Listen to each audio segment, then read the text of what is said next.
Welcome to మా వంటిల్లు. Today's recipe వచ్చేసి దొండకాయ పచ్చడి. దీనికోసం కావాల్సిన పదార్థాలు: కొబ్బరి, పచ్చిమిర్చి, దొండకాయ, టమాటా, కొత్తిమీర, కరివేపాకు, 1 టేబుల్ స్పూన్ జీలకర్ర, 2 టేబుల్ స్పూన్ పచ్చిశనగపప్పు, ఒక నిమ్మ సైజ్ అంతా చింతపండు, తగినంత సాల్ట్. ఇక్కడ మేము కల్లుప్పు తీసుకున్నాం, మీరు సాల్ట్ అయినా తీసుకోవచ్చు. ఇవన్నీ ఫ్రై చేసి పెట్టుకోవాలి. దీనికోసం ముందుగా మనం స్టవ్ ఆన్ చేసి పాన్ పెట్టుకొని ఒక 2 టేబుల్ స్పూన్స్ ఆయిల్ వేసుకొని అది మరిగిన తర్వాత అందులో ఆల్రెడీ రెడీగా పెట్టుకున్న జీలకర్ర అండ్ పచ్చిశనగపప్పు వేసుకోవాలి. ఇవి ఫ్రై అయిన తర్వాత కరివేపాకు అండ్ ఆల్రెడీ కట్ చేసి పెట్టుకున్న పచ్చిమిర్చి కూడా వేసి బాగా ఫ్రై చేసుకోవాలి. ఇవి ఫ్రై అయిన తర్వాత ఆల్రెడీ ముందుగా మనం కడిగి శుభ్రం చేసి పెట్టుకున్న కొత్తిమీర కూడా వేసి దీన్ని ఫ్రై చేసుకోవాలి.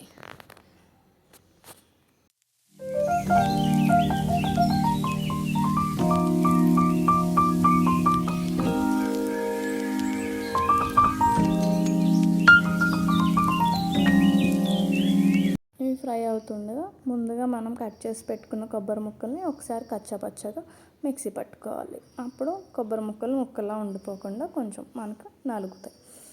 దాని తర్వాత ఇప్పుడు ఫ్రై చేసి పెట్టుకున్న ఈ కొత్తిమీర, పచ్చిమిర్చి, కరివేపాకు ఇవన్నీ ఉన్నాయి కదా, ఇవి కూడా వేసి పక్కన పెట్టుకోవాలి. ఇది చల్లారిన తర్వాత మిక్సీ పెట్టాలి. ఈలోపు ఒక టేబుల్ స్పూన్ ఆయిల్ వేసి అందులో ముందుగా కట్ చేసి పెట్టుకున్న దొండకాయ ముక్కలు కూడా వేసి ఫ్రై చేసుకోవాలి.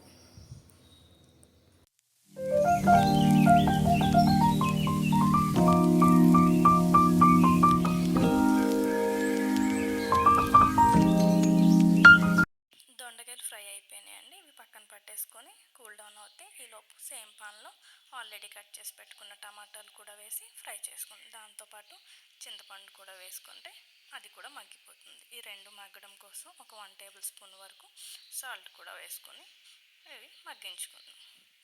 ఈ దొండకాయలు ఇంతకు ముందు మనకి తెలియక చాలామందికి తెలీదు ఇలా పచ్చడి చేసుకోవచ్చు అని. ముగ్గిపోయిన దొండకాయలు పడేసేవాళ్ళు, కర్రీ కానీ ఫ్రై కానీ ఏం చేసుకోకుండా. ఇలా ముగ్గిపోయిన దొండకాయలను ఇలా వేస్ట్ చేయకుండా మనం పచ్చడి చేసుకోవచ్చు అండి. చాలా బాగుంటుంది. రోటి పచ్చడిలానే ఉంటుంది మనం మిక్సీలో చేసుకున్నా కూడా. ఇప్పుడు ఆల్రెడీ మనం ఇవి కొత్తిమీర, పచ్చిమిర్చి ఇవన్నీ రెడీగా పెట్టుకున్నాం కదా, అవి చల్లారిపోయి ఒకసారి కచ్చాపచ్చాగా ఇవి కూడా మిక్సీ పట్టేసుకున్నాం. ఇందులో ఆల్రెడీ దొండకాయలు కూడా మనం ఫ్రై చేసి పెట్టుకున్నాం కదా, ఇవి కూడా చల్లారిపోయాయి. ఇవి కూడా ఇందులో వేసుకొని ఒకసారి ఇవి కూడా చక్కగా మిక్సీ పట్టేసుకోవచ్చు. వీటితో పాటు టమాటాలు కూడా మగ్గిపోతాయి. ఇవి ఒకసారి మిక్సీ పట్టుకున్న తర్వాత టమాటాలు కూడా ఇలా మంచిగా మెత్తగా మగ్గిపోయినాయి కదా, ఇవి కూడా ఆ మిక్సీలో వేసుకొని అవి కూడా మంచిగా మిక్సీ పట్టేసుకోవచ్చు. దీని తర్వాత తాలింపు కోసం ఆవాలు 2 టేబుల్ స్పూన్ ఆయిల్ వేసుకొని మరిగిన తర్వాత అందులో ఆవాలు, జీలకర్ర, పచ్చిశనగపప్పు, ఆల్రెడీ దంచి పెట్టుకున్న వెల్లుల్లి, ఎండుమిరపకాయలు, కరివేపాకు అన్నీ వేసుకొని చక్కగా ఫ్రై చేసుకోవాలి. దీన్ని ఆల్రెడీ మనం మిక్సీ పట్టుకున్న దొండకాయ పచ్చడిలో కలిపేస్తాం. ఈ పచ్చడి రోటీలోకి కానీ రైస్లోకి కానీ ఎందులోకైనా బాగుంటుందండి. చక్కగా మనం మిక్సీ పట్టుకున్న రోటి పచ్చడిలానే ఉంటుంది, మంచి టేస్టీగా వస్తుంది. దీన్నే మనం దోశలోకి, ఇడ్లీలోకి కూడా తినచ్చు. కానీ ఇది రైస్లోకి అయితే కొంచెం మనం పలుకుగా పట్టుకుంటాము. పచ్చడి పలుగ్గా మిక్సీ చేస్తాం. అదే మనం దోశలోకి కానీ ఇడ్లీలోకి కానీ చేసుకుంటే ఇంకా కొంచెం మెత్తగా చేసుకుంటే మనకు దోశలోకి కానీ ఇడ్లీలోకి కానీ చాలా బాగుంటుందండి. ఇది రైస్లోకి కూడా చాలా బాగుంటుంది, రోటీలోకి కూడా బాగుంటుంది. మీరు చక్కగా అందరికీ నచ్చుతుంది. ఒక్కసారి ట్రై చేసి చూడండి.